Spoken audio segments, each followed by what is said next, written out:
You sit down to study for literally 5 minutes, and somehow you're already checking Instagram, opening YouTube, replying to one message. Then suddenly you're watching a guy restore a 1987 microwave at 2 a.m. And the worst part? You're not even lazy. Your brain has just been trained to hate focus. Because here's the truth nobody really talks about. Social media didn't just shorten your attention span. It changed the way your brain expects life to feel. And once you understand that, studying starts making way more sense. So if you've been feeling distracted all the time, unable to focus, constantly procrastinating, or mentally exhausted even when you did nothing all day, this video is probably about you. Because honestly, it's about almost all of us. You know what's crazy? A lot of people think they have no discipline because they can't study for 1 hour straight anymore. But the same person can scroll TikTok for 3 hours without even noticing time pass. That's not a motivation problem. That's conditioning. Think about your average day. You wake up and check your phone. A notification, a reel, a meme, a message, a random video. Tiny hits of stimulation, over and over. Your brain gets used to constant novelty. Every few seconds, something new happens. Something fun, something emotional, something fast. Then later you sit down to study, open your textbook, and your brain basically says, wait, this is it? No flashing lights, no instant reward, no dopamine hit every 6 seconds. So your mind starts craving escape. And this is the part nobody tells you. The problem isn't just distraction. It's that deep focus now feels uncomfortable. Like genuinely uncomfortable. That's why you open your phone automatically without thinking. That's why silence feels weird. That's why studying for even 20 minutes can feel mentally painful. Your brain has adapted to speed, but focus requires slowness.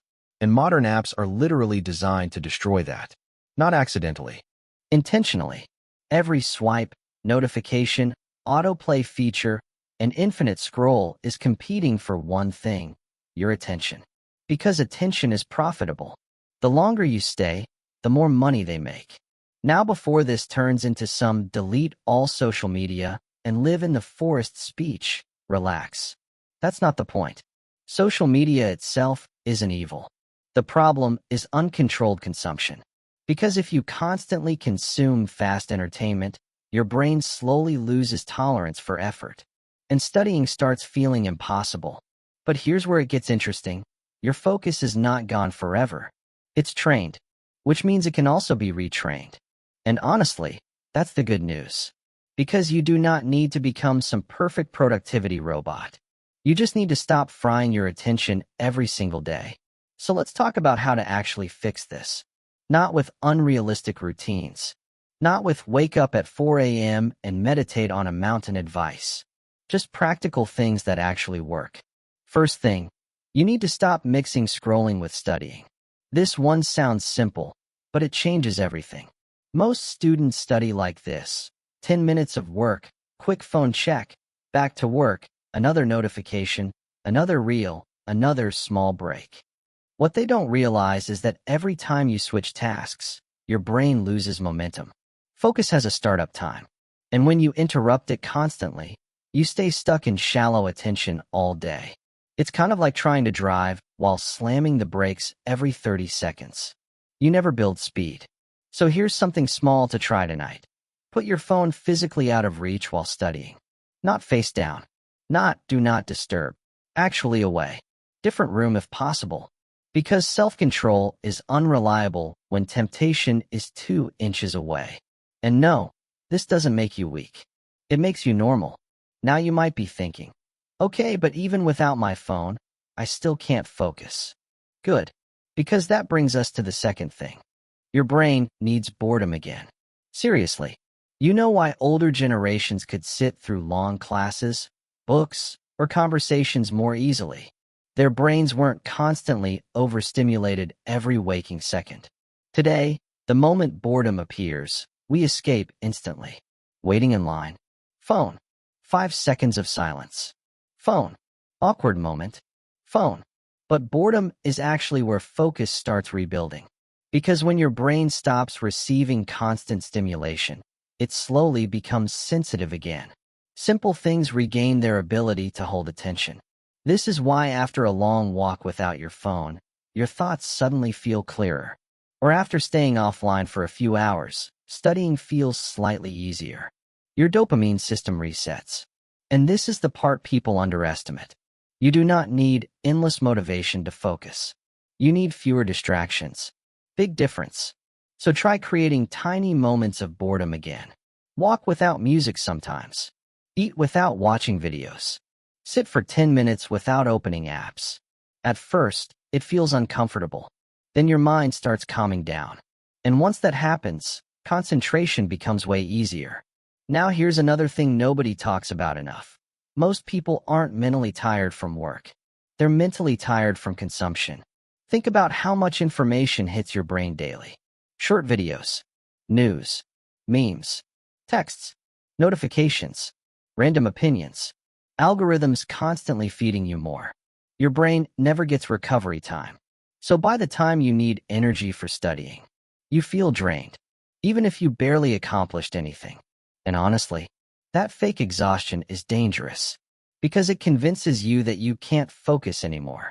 When, really, your attention has just been scattered into 1,000 tiny pieces. So here's a rule that helps a lot. Protect your first hour of the day.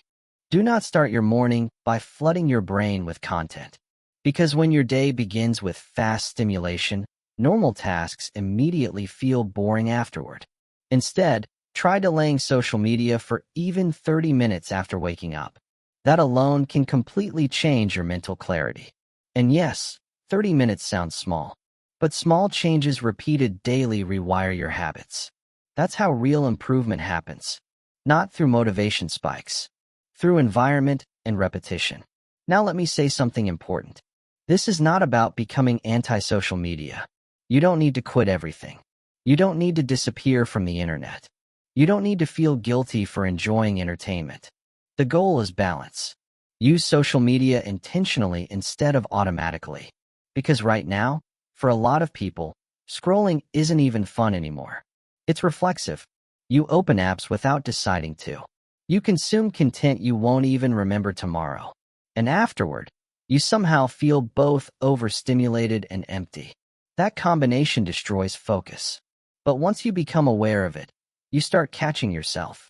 And awareness changes behavior faster than guilt ever will.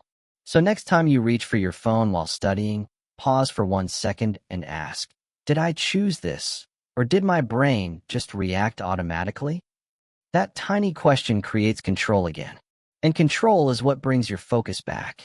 At the end of the day, your brain is adaptable. That's the beautiful part.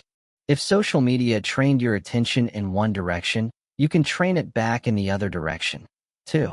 Slowly, patiently, without becoming extreme. Start with one uninterrupted study session. 1 hour without constant scrolling. One boring walk. One quieter morning. That's enough to begin. Because focus isn't built in dramatic moments. It's rebuilt in small daily choices nobody sees. So if studying has felt impossible lately, don't immediately assume you're lazy or broken. Your brain has just been overstimulated for years. But that can change. Start small, but start today. And maybe tonight, instead of opening another app automatically, give your attention back to yourself for a little while. You might be surprised how much of your focus is still there.